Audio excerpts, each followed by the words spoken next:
À 17 ans, je suis entrée à mon propre dîner d'anniversaire et j'ai compris que j'étais devenue une invitée à une table qui autrefois m'appartenait. La salle à manger sentait encore mes bougies préférées au bois de cèdre et à l'ail rôti. Il y avait 12 sièges, 11 occupés. Un seul était vide, mais pas pour moi. Ce siège appartenait désormais à Chloé. Ma cousine. Plus jeune que moi. Plus récente. Meilleure que moi, selon ma mère. Je suis restée à l'entrée de la pièce, attendant que quelqu'un, n'importe qui, me souhaite un joyeux anniversaire. Personne n'a levé les yeux. Pas avant que Chloé ne me fasse signe, l'air confuse. Oh, tu es là. Ma mère a tourné la tête sans chaleur, sans culpabilité, juste avec calcul. Je ne pensais pas que tu viendrais, dit-elle d'un ton plat. Ce n'était pas vraiment prévu pour toi. Ma voix sortit plus assurée que je ne l'aurais cru. Pourquoi est-ce qu'elle est assise à ma place? Mon frère Marcus n'a même pas levé sa fourchette. Tu ne fais plus partie du conseil, Nora. Ça fait 1 an. Papa a modifié le testament. Tu aurais dû lire tes emails. Je sillais. Quel testament? Silence. Chloé attrapa le panier de pain sans croiser mon regard. Ma mère ne répondit pas. Elle se versa un verre de vin et dit simplement. Ne gâchons pas la soirée. Je suis partie, toujours au poignet le bracelet en or que papa m'avait offert à mes 13 ans gravé des mots Legacy First. Je n'ai pas pleuré. Ce soir-là, j'ai ouvert mon ordinateur portable et essayé de me connecter au portail du trust familial. Utilisateur invalide. Mon propre nom ne fonctionnait plus. Et à cet instant, j'ai compris, il ne m'ignorait pas. Il m'avait effacé. 9 ans plus tard, je n'avais aucune intention de rentrer chez moi. Ni pour les fêtes. Ni pour l'anniversaire de ma mère. Pour rien. Je pliais des serviettes au fond d'une salle de réception à Boston, en plein milieu d'un double service, quand mon téléphone a vibré. Objet, gala de la Fondation Bellamy confirmation finale. J'ai failli supprimer le mail. Mais quelque chose en moi, un réflexe, peut-être, l'a ouvert. L'expéditrice, daniel@bellamytrust.org. Je n'avais pas vu ce domaine depuis des années. Pas depuis que j'étais encore sur la liste. J'ai fait défiler. Une affiche brillante était en pièces jointes. 3 rangées de portraits. Tous souriants. Une mère de nom que j'avais autrefois appelée « famille ». Et là, au centre de la 2e rangée, il y avait Chloé. Dans la robe bleu marine que ma mère portait autrefois au gala. En l'honneur de Chloé Bellamy. Future directrice programme héritage jeunesse. En dessous, sa citation. Notre famille croit en la formation de leaders par l'unité et la tradition. Unité. Tradition. J'ai étouffé un rire. Mon nom n'y figurait pas. Évidemment. Ni comme invitée. Ni comme héritière. Mais dans le pied de page du mail, là où il listait les anciens contacts, il y avait quelque chose d'étrange. Nora B. Liste de diffusion archivée. Quelqu'un avait coché la mauvaise case. Quelqu'un avait laissé une porte entrouverte. J'ai cliqué sur imprimer. Plier le flyer. Glisser dans mon sac comme une preuve. Et ce soir-là, j'ai rouvert un dossier que je n'avais pas touché depuis des années. Capture d'écran. Contrat. Clause. Non. Un dossier intitulé « Ce qu'ils ont oublié ». Dedans, j'ai trouvé mieux qu'une preuve. Une clause non signée du trust de ma grand-mère, avec mon nom encore intact. Ils m'avaient effacé de la fête. Mais ils avaient oublié de m'effacer du pouvoir. Je me suis assise au bord de mon lit, toujours en tenue de traiteur, tenant encore ce flyer imprimé comme s'il me devait quelque chose. Ils ne me devaient rien. Eux non plus. Pendant des années, je m'étais dit que j'avais tourné la page. Qu'ils avaient fait leur choix, et que j'avais fait le mien. Survivre. Être libre. Me taire. Mais le flyer refusait de me lâcher. Le sourire de Chloé me transperçait à travers le papier, comme s'il savait. J'ai rouvert le dossier manille. Je le gardais sous mon matelas. Ma colocataire m'avait un jour demandé si c'était d'anciennes déclarations d'impôts. Pas tout à fait. À l'intérieur, des impressions numériques, des notes griffonnées, des captures de documents du trust avant qu'on ne bloque mon accès. Une photo de moi avec ma grand-mère, la dernière personne à avoir prononcé mon nom sans frémir. Et puis, une lettre. Adressée à mademoiselle Nora Bellamy, envoyée par le bureau juridique Bellamy. Datée d'il y a 8 ans. Jamais ouverte. J'ai déchiré l'enveloppe d'une main tremblante. À l'intérieur, un projet d'amendement du trust. Il y avait 2 versions, l'une avec mon nom rayé, l'autre sans. Tamponné, non finalisé. J'aurais dû refermer le dossier. J'aurais dû dormir. Mais mon téléphone a vibré. Numéro inconnu. Ils vont nommer Chloé comme héritière lors du gala. Ton nom est encore enfoui dans les documents. Tu mérites au moins une chance de parler avant qu'ils n'effacent ça aussi. JB. Je suis restée figée devant l'écran. JB. Je n'avais pas entendu ce nom depuis mes 17 ans. Jeffrey Barnes. L'ancien comptable de la famille. Viré la même année où j'ai disparu. Et juste comme ça, le silence s'est fissuré. Ils croyaient m'avoir enterré sous des paperasses. Ils avaient oublié que certains fantômes gardent les reçus. Je suis arrivée dans le Vermont au lever du jour. Un lever de soleil qui autrefois signifiait quelque chose, vacances au ski, carte de Noël, héritage. Aujourd'hui, juste une lumière froide à travers un pare-brise fissuré, et un autre Airbnb qui avait laissé la clé sous une pierre. Je n'ai prévenu personne de ma venue. Je n'en avais pas besoin. La terre se souvenait de moi, même si les gens faisaient semblant de m'oublier. Au lieu d'aller directement à l'hôtel où se tenait le gala, j'ai conduit jusqu'à un petit cottage au bord du lac Bellamy. Le cottage de ma grand-mère. Techniquement, il appartenait à la fondation à présent. Mais personne ne l'avait touché depuis ses funérailles. Il ne pouvait pas le vendre. Elle avait laissé une clause étrange dans son testament. Cette maison restera intacte à moins d'être ouverte par quelqu'un qui sait où le cadre photo est fondu. Je le savais. Il était dans le couloir, 2e à gauche, juste au-dessus du vieux miroir. Une photo de nous. J'avais 8 ans, lui tenant la main, portant ses perles. Le cadre était fendu à l'arrière. Et derrière, soigneusement scotché, une note pliée. Si tu lis ceci, c'est qu'ils ont essayé de t'effacer. Mais tu es toujours une belle amie. Et ce n'est pas à eux de décider qui porte ce nom. Glissé à l'intérieur, une petite clé en laiton. Une copie originale du Trust Bellamy, celle d'avant toutes les modifications.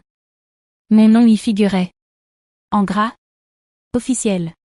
Intact. Nora Elise Bellamy. Ligne directe. 2e bénéficiaire.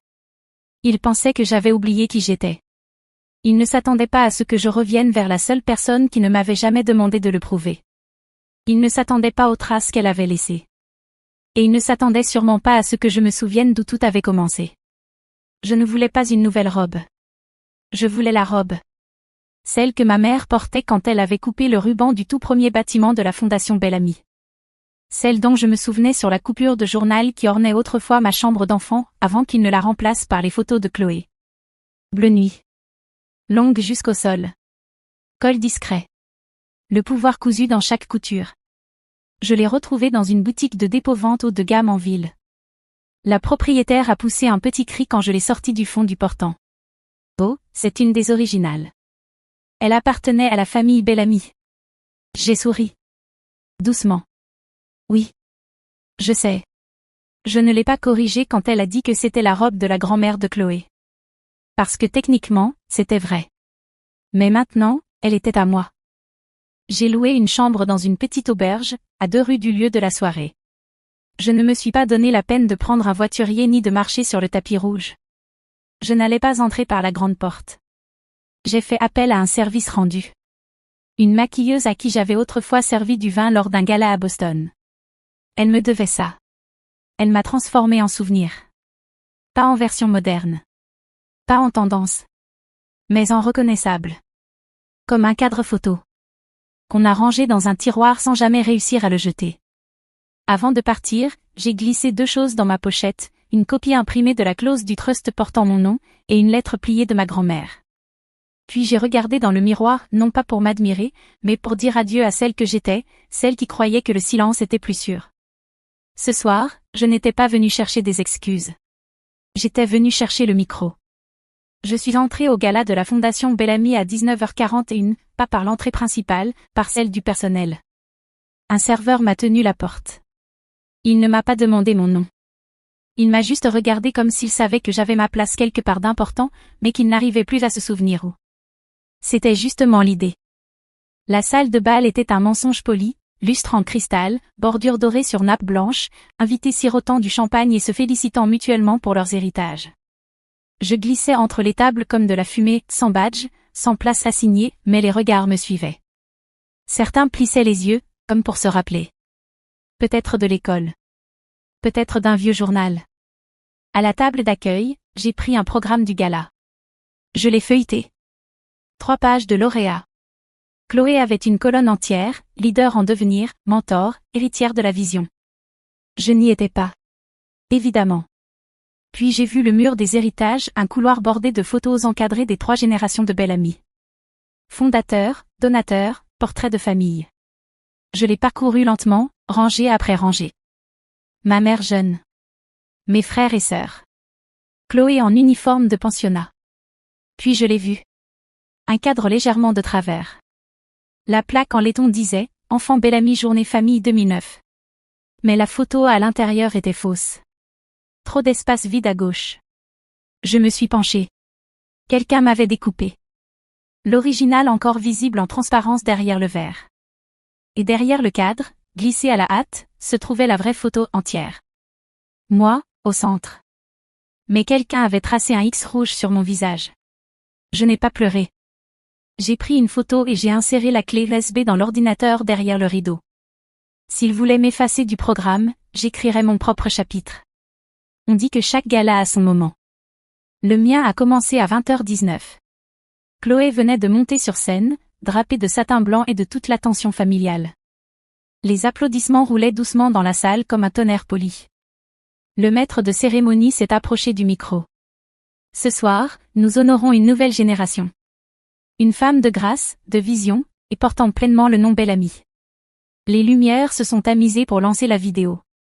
Mais ce n'était pas celle attendue. Au lieu du montage soigneusement sélectionné de Chloé, les écrans ont vacillé. Puis sont devenus noirs. Une voix a rempli la pièce. La mienne. Claire. Calme. Indiscutable. Certains d'entre vous me connaissent. D'autres ont reçu l'ordre de m'oublier. Les têtes se sont tournées. Certains ont halté. D'autres sont restés figés. Je m'appelle Nora Elise Bellamy. Je suis née dans cette famille. J'ai grandi dans cette salle. J'ai mangé à cette table. Porté ce bracelet. Obtenu cette bourse. Et puis, on m'a effacé.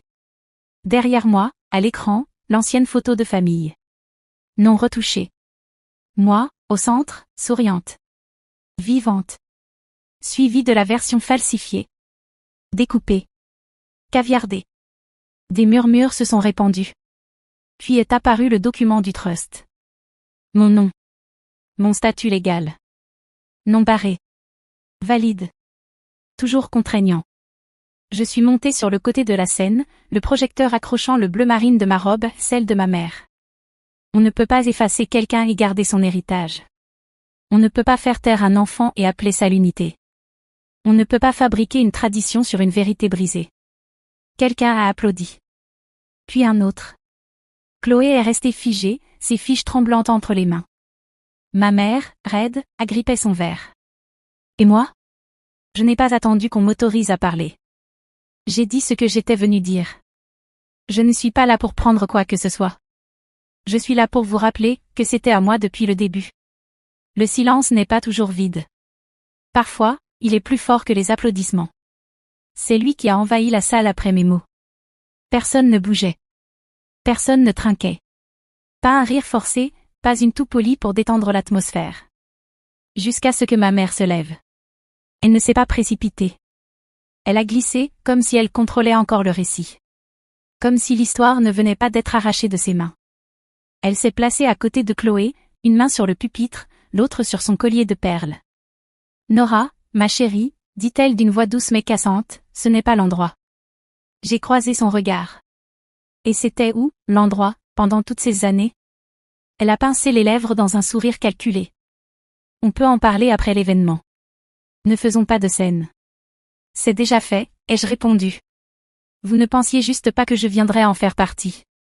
Derrière nous, l'écran montrait encore le document, la clause avec mon nom, légal, tamponné, incontestable.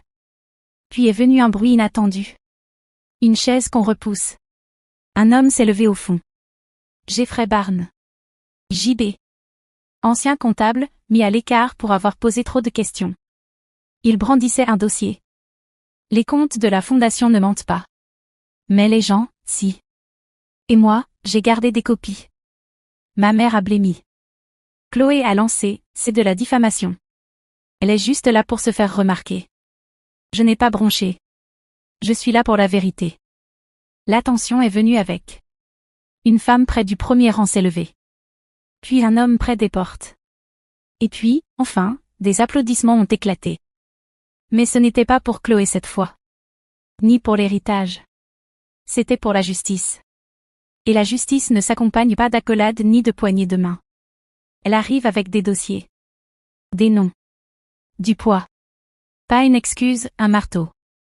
Le lendemain du gala, mon téléphone a sonné 4 fois avant même que je n'ai versé mon café. Numéro inconnu. Messagerie. Encore. À midi, j'avais 11 appels manqués. 9 de ma mère. Le premier message restait poli. Nora, c'est ta mère.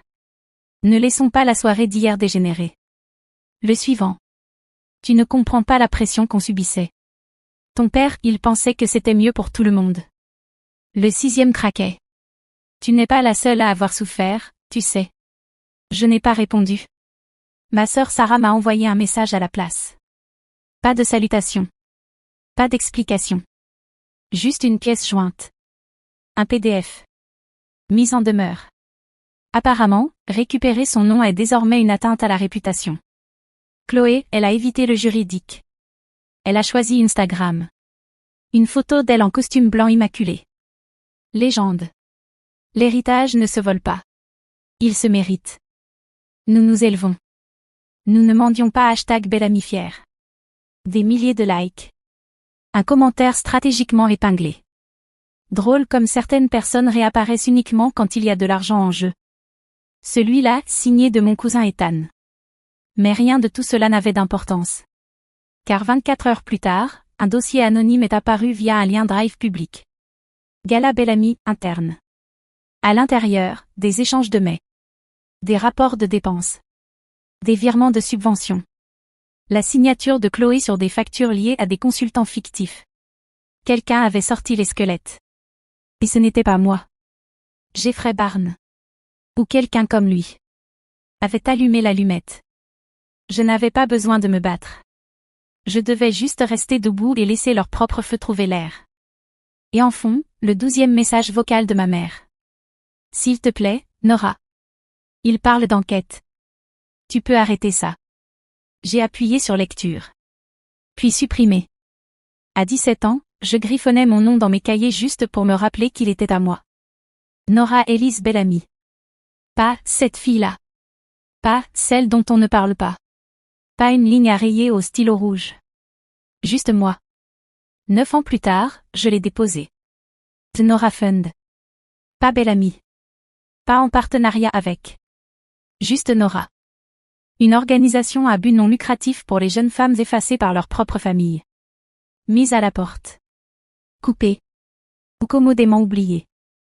Le site a été mis en ligne exactement une semaine après le gala. Je n'ai pas pris leur siège au conseil. Je n'ai pas répondu au communiqué dans lequel ils affirmaient. La famille Bellamy traverse une phase de réalignement interne. Je n'ai pas répondu au message de l'avocat familial proposant une version révisée du trust. Je ne voulais pas le siège. Je voulais que le silence autour de mon nom devienne enfin une force, et non une punition. J'ai pris la clé du cottage de ma grand-mère, je l'ai accrochée à une chaîne autour de mon cou. J'ai racheté la propriété non comme héritière Bellamy, mais comme citoyenne privée. Puis j'ai posté une seule photo sur la page d'accueil du Nora Fund. Un bracelet en or. Celui que mon père m'avait offert quand j'avais 13 ans. Gravé, l'héritage d'abord. En dessous, j'ai écrit. Certains héritages se construisent dans le silence. D'autres se reprennent par le feu. Pas de commentaires. Pas de hashtag. Aucun visage. Juste les mots. Parce que les noms peuvent être volés. Mais l'identité, ça se mérite. Et je n'ai pas mérité la mienne en étant poli. Je l'ai méritée en survivant à l'effacement et en l'épelant plus fort qu'ils n'auraient jamais cru que je le ferais. Un mois après le gala, la Fondation Bellamy a dévoilé un nouveau logo. Aucun communiqué de presse n'a mentionné mon nom. Aucune excuse. Juste un rebranding. Réalignement, c'était leur mot préféré. Chloé a discrètement démissionné. Aucun scandale. Juste une réorientation personnelle. Ma mère a donné une interview exclusive au Vermont Legacy Tribune. Elle portait un bleu pâle. Assise dans son salon formel. Et elle a dit avec un sourire tremblant. La famille, c'est compliqué. Mais nous sommes en train de guérir. Nous avons toujours été une famille qui guérit. Je ne l'ai pas corrigé. Je n'ai pas publié de déclaration. Je n'en avais pas besoin. J'étais déjà partie. Pas caché. Pas effacé. Juste hors de portée. Il pouvait garder le nom Bellamy. Je n'avais aucun intérêt à partager une étiquette avec des gens qui la portaient comme une armure tout en aiguisant des couteaux derrière. Mon nom, Nora, voulait dire quelque chose à nouveau. Et il voulait dire plus sans eux. J'ai donné les perles de ma grand-mère à une fille nommée Jada. Une boursière de la première vague du Nora Fund. Elle m'a appelée Madame Bellamy. J'ai souri. Secoué la tête. Juste Nora. C'est ce qu'ils n'ont jamais compris. Je ne voulais pas du trône. Je n'avais pas besoin de leur place à la table. Je me fichais des applaudissements dans des salles en marbre ou des poignées de main venues des fantômes. Je voulais juste retrouver ma voix. Et maintenant que je l'avais, je n'avais plus besoin de crier. Je pouvais chuchoter et les murs s'en souviendraient quand même. Le gala s'est estompé. La plaque du nom a changé. La presse est passée à autre chose. Mais le silence est resté. Pas celui qu'ils utilisaient pour me punir. Celui que j'ai choisi. Certaines nuits, je me réveille encore en pensant que j'ai 17 ans. Que si je frappe à la porte de la cuisine, quelqu'un répondra. Mais ce n'est pas le cas. Et c'est très bien comme ça. Parce que je n'ai plus besoin que cette porte soit ouverte. J'en ai construit une autre. La semaine dernière, j'ai donné une conférence dans une université locale. Pas une grande scène TED, juste un modeste auditorium avec des chaises pliantes. Et des filles qui prenaient des notes comme si leur vie en dépendait. L'une d'elles a levé la main. Nerveuse. Brillante. Comment avez-vous réussi à leur pardonner? J'ai marqué une pause. Puis j'ai dit la vérité. Je ne leur ai pas pardonné. J'ai juste arrêté de leur demander de m'expliquer qui je suis. Ça avait toujours été ça, le problème. J'étais trop bruyante pour être obéissante. Trop silencieuse pour qu'on m'écoute. Trop encombrante pour qu'on me garde. Alors ils ont raconté une histoire dans laquelle je n'existais pas. Et je les ai laissés faire pendant un temps. Mais le silence a une date de péremption. Et le mien est arrivé habillé de bleu marine, debout sous un lustre, tenant un document qu'ils pensaient à jamais enterrer. Ils m'ont traité d'aigrie. Puis de courageuse. Mais jamais ils ne m'ont appelé par mon nom. Pas avant que je ne les force à le lire à haute voix. Alors le voilà. Je m'appelle Nora Elise Bellamy. Et ceci, c'était le dernier mot qu'ils n'auraient jamais cru m'entendre dire. Ils m'ont effacé. Alors je suis revenue avec le dernier mot.